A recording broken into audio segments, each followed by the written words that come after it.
एवं सामाजिक एवं सांस्कृतिक विधियों के रूप में जनरेट किया, जो कि आगे चल करके एक सोना में सुहागा साबित हुआ। तो इस तरह यही सारी बातें थी। नेक्स्ट देखते हैं मनोविज्ञान का हम आगे चल करके आगे नेक्स्ट सीरीज में प्राकृतिक विज्ञान के रूप में भी स्टडी करेंगे। यानी कि प्राकृतिक जो भी हमारे नेचुरल जो साइंस हैं, इनमें इस चीज को, नेचुरल साइंस की हर एक पर घटनाओं को मनोविज्ञान अपने रूप से परिभाषित करने का प्रयास करता है, अपनी हाइपोथेसिस को देख करके उस थ्योरी को एक मेल जोल करने का प्रयास करता है, अपनी कॉन्सेप्ट देने का प्रयास करता है। तो इस तरह देखा जाए तो वास्तव में इस दुनिया में मनोविज्ञान सब्जेक्ट नाम कोई चीज है ही नहीं। मनोविज्ञान, क्योंकि एक हर एक चीज में इसका अपना वर्चस्व स्थापित कर रहा है, प्राकृतिक विज्ञान के रूप में भी जा रहा है, सोशल साइंस के रूप में भी अपने स्टडी को व्यक्त कर रहा है, भौतिक विज्ञान के रूप में भी अपनी बात को व्यक्त कर रहा है, सांस्कृतिक विज्ञान के रूप में भी अपनी कुछ कॉन्सेप्ट दे रहे हैं, अवधारणाएं दे रहे हैं। आखिर मनोविज्ञान आखिर है क्या? वास्तव में मनोविज्ञान जो है वास्तव में कोई सब्जेक्ट नहीं है, ये हमारा आपका फिलोसफी का एक सब्जेक्ट है। वास्तव में मनोविज्ञान कोई सब्जेक्ट नहीं है, ये हमारा फिलोसफी का एक छोटा सा चैप्टर है, जो कि आप जिसके बारे में आगे स्टडी करेंगे, आपका एरिस्टोटल के बारे में जो डिटेल्स इस बारे में स्टडी किए हैं, आगे इसको करेंगे। फिलोसफी में एक छोटा सा सब्जेक्ट था आपका मन का विज्ञान, science of brain, science of mind. तो इस science of mind, science of brain का विस्तृत अध्ययन करने के लिए इस एक चैप्टर को एक अलग विषय के रूप में परिभाषित कर दिया गया है। इस साइकोलॉजी को फिलोसफी के एक चैप्टर के रूप में पहले इसका था, लेकिन इसको एक चैप्टर को एक साइकोलॉजी मनोविज्ञान के रूप में एक नया विषय के रूप में एक इसको परिभाषित कर दिया गया, खंडित कर दिया गया है, ताकि हम इसमें मन के बारे में जटिलताओं को अच्छा समझ सकते हैं और इसके आधार पे ही दुनिया के हर एक पराक्रम को, उपक्रम को, एक्टिविटी को, इवेंट्स को समझने का प्रयास करें। आइए आगे देखते हैं हमारा जो ये मनोविज्ञान है, जो साइकोलॉजी है, ये काम कैसे करता है। प्राय हम सुनने के लिए मिलता है, हमें देखने को मिलता है समाज के हर एक परिघटनाओं के बारे में कि इसके पीछे ये साइकोलॉजी वर्क कर रहा है, इन्वर्स साइकोलॉजी है, ये क्या है, इसका साइकोलॉजी है, ये साइकोलॉजी, ऐसा सुनने के लिए मिल रहा है। ये साइकोलॉजी आखिर वर्क कैसे कर रहा है, ये मनोविज्ञान कैसे वर्क करता है।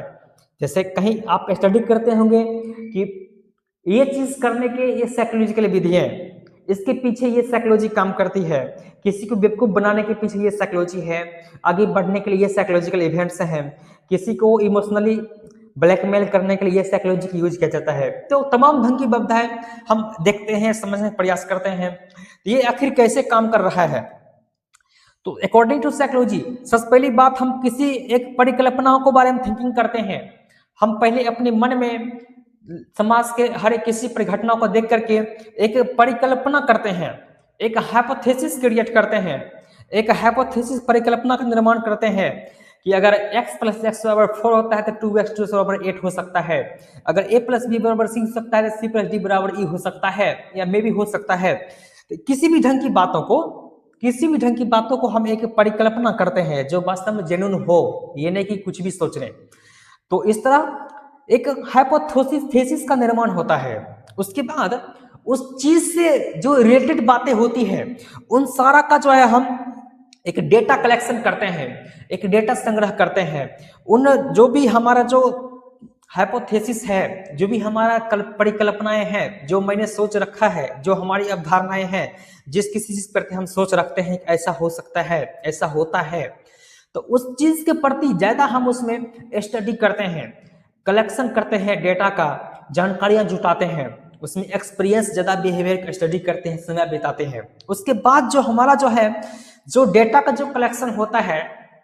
उस पर हम उसका एनालिसिस करते हैं, उस पर डिस्कशन करते हैं, उस पर हम चर्चाएं करते हैं, उसको जो है देखने समझने का प्रयास करते हैं कि इससे कुछ मिलताएं, कुछ मिल रही है बातें, कुछ समिलताएं की बात है ना कि नहीं, कुछ इसमें डेटा की बात, कुछ ऐसा कुछ बेसिस बात है कि नहीं, कुछ इंपोर्टेंसी की बात है ही नहीं। तो उस विश्लेषण करने के बाद जो हमारा कॉन्सेप्ट निकलता है, जो आगे जो मुख्य बातें निकलती है, जो आगे चल के जो हमारे एक जो कॉन्सेप्ट रूप से जो मेन रूप से जो हमारा एक एसेंस निकलता है, इसी को हम सिद्धांत बोलते हैं। तो चूंकि पहले तो हम कोई चीज का परिकल्पना करते हैं, उसके बाद उस चीज के बारे में कुछ डेटा कलेक्शन करते हैं, संग्रह करते हैं। उसके बाद जो भी कलेक्शन डेटा है उस पर हम अपना स्टडी करते हैं, उसका हम विश्लेषण करते हैं एवं विश्लेषण करने के उपरांत, विश्लेषण करने के बाद जो हमारा एक नया ज्ञान का सृजन होता है, यही हमारा उस चीज का साइकोलॉजी का आपका सिद्धांत थ्योरी कहलाता है। इस तरह हमने देखा वास्तव में साइकोलॉजी किसी भी चीज को कैसे स्टडी करता है, समझने का प्रयास कैसे करता है। बस स्टार्टिंग वो शुरुआत अपना परिकल्पना से करता है, अपनी मन की कल्पना से करता है, मन की जो है एक इमेजिनेशन शक्ति से ही करता है, लेकिन आगे चल के वो एक ज्ञान, एक जो है विजडम, एक रियलिटी तक पहुंच जाता है, क्योंकि ये परिकल्पना के माध्यम से। आगे आगे देखते हैं, चूंकि हमने